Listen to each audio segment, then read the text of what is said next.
Hey, welcome back, guys.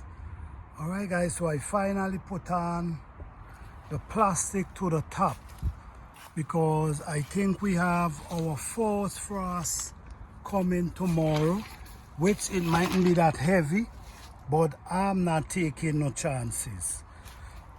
Shout out to one of my subscribers for telling me maybe I need to use a thicker plastic. So I went, this was the plastic I have, this one pretty thin, and I went and I get a bigger one, a thicker one.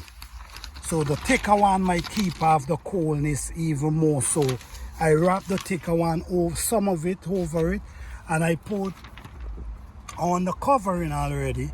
I still got work to do, guys, but the thing about it is, you know, getting it done at the end of the day. Instead of I'm procrastinating every day, I come and I add something to it. All right? Yes, so over here now, you see this pepper tree now.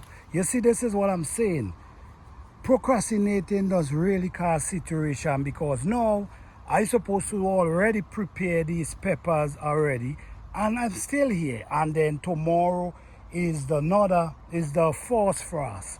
But if I don't get to do this, it's okay. It's okay. My focus is on this pepper tree here, this 10-foot pepper tree.